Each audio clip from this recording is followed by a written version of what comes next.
લોકોના જાન ગયા છે એને ન્યાય આપવા માટે જે સીટની રચના કરેલી એની તપાસને એમણે રિવ્યુ કર્યા. અમે બધા અધિકારીઓ જેમણે તપાસ કરી છે 24 કલાક અમારી પાસે શરૂઆતની પ્રાથમિક તપાસના હતા. સરકાર જવાબદારો વિરુદ્ધ કાર્યવાહી માટે તુરંતમાં તરત કાર્યવાહી કરવા માંગતા હતા, એટલે 24 કલાક રાત દિવસ શરૂઆતથી મહેનત કરીને કાર્યવાહી કરી. એમાં જે પ્રાથમિક દ્રષ્ટિએ આપણને જે ઉપલબ્ધ થયેલું એની રજૂઆત કરી છે. વિગતવાર corporation, fire department, police, corporation, PGCL કે અન્ય કોઈ પણ માણસ આમાં જવાબદાર હોય તો એને શોધી એના વિરુદ્ધ સખ્તાઈથી કાર્યવાહી કરવા માટે માનનીય ગૃહમંત્રી સાહેબે સૂચના કરેલ છે.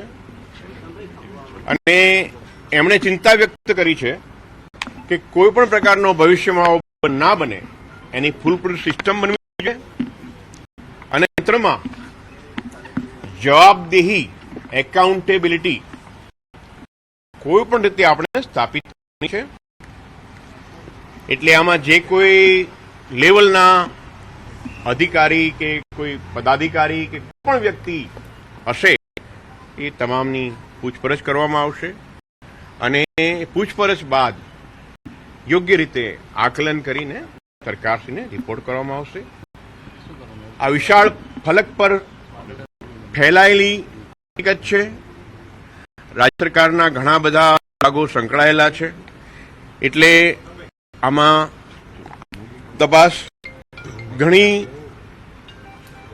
સમય માગી લે એમ છે. આપને એક દાખલો આપું કે ફોરેન્સિક સાયન્સ લેબોરેટરીના અમારા ડાયરેક્ટર સાહેબ સાથે છે. 27 હુતાત્માઓના પાર્થિવ શરીરના જે ઓળખ કરવાની હતી ડીએનએ, મને લાગે છે કે દેશમાં આવો બનાવ ક્યારેય અને આટલા વિશાળ પ્રમાણમાં જલ્દીમાં જલ્દી આટલા ઓછા ટાઈમમાં 27 પાર્થિવ શરીરો કોના છે એ શોધી કાઢવાનો બનાવ રાજ્ય સરકાર અને ફોરેન્સિક સાયન્સ લેબોરેટરીએ માનનીય મુખ્યમંત્રીશ્રી અને માનનીય ગૃહમંત્રીશ્રીની સૂચનાથી કરેલ છે. આગળ પણ તપાસ તેમજ અન્ય આનુષંગિક કામગીરી યોગ્ય રીતે કરવામાં આવશે. મૃતાત્માઓને પૂરી શાંતિ મળે એ પ્રકારે ન્યાયિક કાર્યવાહી કરવામાં આવશે. અને તપાસના ક્રાઇમ માટે પણ ડીજીપી સાહેબ પોતે સુપરવાઇઝ કરી રહ્યા છે, એટલે ક્રાઇમનું પણ સુપરવિઝન પ્રોપર થશે અને આ પણ બરોબર થશે. આ દુર્ઘટના બહુ જ કમનસીબ છે, દુઃખદ છે. અમે બધાએ જ્યારે સૌથી પહેલા આ જગ્યાની વિઝિટ કરી ત્યાર પછી અમારા અંદર પણ એક ભયંકર, જેમ તમારી અંદર આક્રોશ ને વેદના છે એ જ આક્રોશ અને વેદના અમારા બધામાં પણ છે, કારણ કે અમે પણ નાગરિક જ છીએ, એ અમારા પણ પરિવારજનો જ છે. એટલે ખાતરી આપી સત્યની કામગીરી થશે. કોઈ પણ પ્રકારનું શરૂઆતના તબક્કે કદાચ 24 કલાકમાં તમારી પાસે જેટલી ફાઇલ મૂકવામાં આવે, જે પૂછવામાં આવે એના આધારે નિર્ણય લેવાયો હશે. પણ કોઈ ઉતાવળથી સમજવાની જરૂર નથી કે કોઈને છોડી દેવામાં આવશે, કોઈને ખોટા પકડવામાં આવશે. યસ,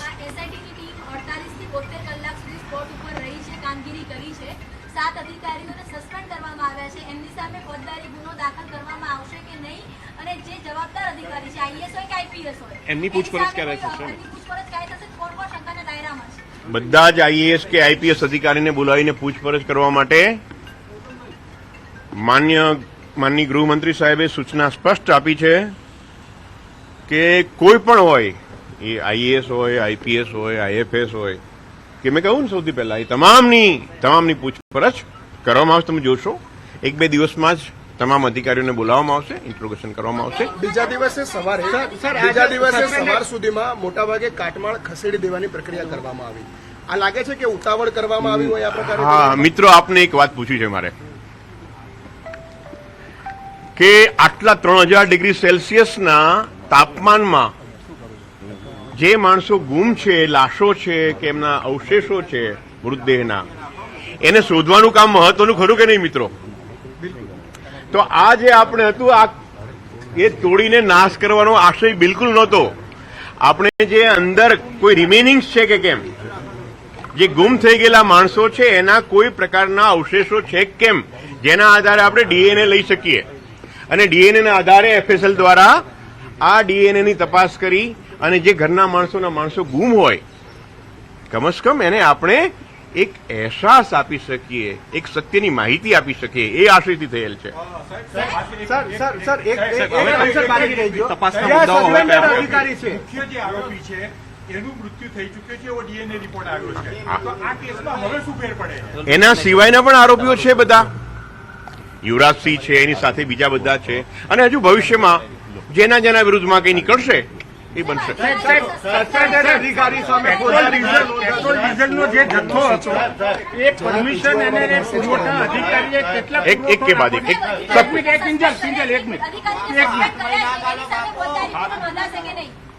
આ બાબત છે એ ઇન્વેસ્ટિગેશનનો વિષય છે, એમાં કાર્યવાહી થશે. હવે રહી વાત તમારી ત્યાં પેટ્રોલ ડીઝલનો જથ્થો હતો તો પેટ્રોલિયમ એક્ટ નીચે એ બાબતે પેટ્રોલિયમ એક્ટ અને પેટ્રોલિયમ રૂલ જે પગલાં લઈ શકાય, મંજૂરી લીધી ના હોય તો, જથ્થો 30 લીટરથી વધારે હોય તો એને મંજૂરી લેવાની છે પેટ્રોલની. એ અંગે એફએસએલ દ્વારા એનો રિપોર્ટ તૈયાર કરાઈ રહ્યો છે, પૂછપરછ કરાઈ રહી છે. એના આધારે એ આપણે પેટ્રોલિયમ એક્ટની ઉમેરો પણ. સર, હવે તપાસના મુદ્દો, તપાસની દિશા હવે કઈ બાજુ છે? તપાસની દિશા હવે કઈ બાજુ છે? તપાસની દિશા એ કઈ બાજુ છે? તપાસની સાહેબ, આમાં કલમો કેવી લગાવી? કારણ કે હરણી કાંડ હોય કે મોટી પુલ્લી ઘટના હોય, કલમો લગાવી હતી છતાં આરોપીઓ જામીન ઉપર છૂટ્યા છે. આમાં રસ તેવી કેવી કલમો હોય? આમાં તો સંપૂર્ણતઃ એકદમ ફૂલપ્રૂફ કેસ છે કે કોમર્શિયલ એને નથી, ત્યાં આ પ્રકારે સ્ટ્રક્ચર તૈયાર કરવામાં આવ્યું છે. આ બધા પ્રકારના મુદ્દાઓ જે રીતના તૈયાર થયા છે 164 ના નિવેદન લેવામાં આવશે. માનની ડીજીપી સાહેબ પોતે આ ગુનાની તપાસનું સુપરવિઝન કરે છે, એટલે તપાસ યોગ્ય થશે એની ખાતરી આપવામાં આવે છે. જય હિન્દ. Thank you.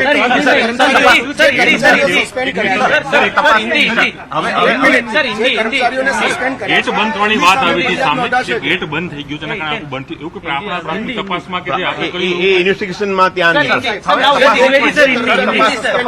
તપાસની દિશા હવે જવાબદારી જે બેઝિક આપણે નક્કી કરીને 7 થી 8 કલાક સસ્પેન્ડ કર્યું છે, એમની સામે કોઈ ફરિયાદ, પોલીસ ફરિયાદ કે એફઆઈઆર માં એમનું નામ એમનો રોલ શું છે એની તપાસ થઈ રહી છે, એને પ્રમાણે કાર્યવાહી. માનનીય ગૃહમંત્રીશ્રીને તો અત્યારે તો એવી વાત કરવામાં આવી રહી છે કે તમામની સામે કાર્યવાહી કરાશે. આઈએએસ અને આઈપીએસ અધિકારીઓની પણ પૂછપરછ થશે. એસઆઈટીના વડા તેઓ પ્રતિક્રિયા આપી રહ્યા હતા. સુભાષ ત્રિવેદીએ પણ કહ્યું કે કોઈને પણ નહીં છોડવામાં આવે અને અમારી પ્રાથમિકતા એ જ હતી કે કોઈ પણ સ્વજન જેમણે ગુમાવ્યા છે તેમને તાત્કાલિક જ માહિતી મળી શકે, એટલે જ ઝડપથી અમે અવશેષો બહાર કાઢ્યા, ડીએનએ સેમ્પલ ઝડપથી કર્યા તો પરિવારજનોને પોતાના સ્વજન વિશે જાણકારી, ચોક્કસ જાણકારી મળી શકે. અને સાથે જ તેમણે એ પણ કહ્યું છે કે ઝડપથી આ કાર્યવાહી આગળ વધારીશું. પેટ્રોલ ડીઝલના જથ્થાને લઈને પણ કાર્યવાહી કરીશું, કારણ કે 1500 લીટર પેટ્રોલ અને 2000 લીટરની આસપાસ ડીઝલનો જથ્થો ઉપલબ્ધ હતો અને જેણે જ આ ભયાનક દુર્ઘટના સર્જી. કારણ કે જે વેલ્ડિંગના તણખલા હતા તેનાથી આગ લાગી અને આ પેટ્રોલ ડીઝલના કારણે જ વધુ પ્રસરી.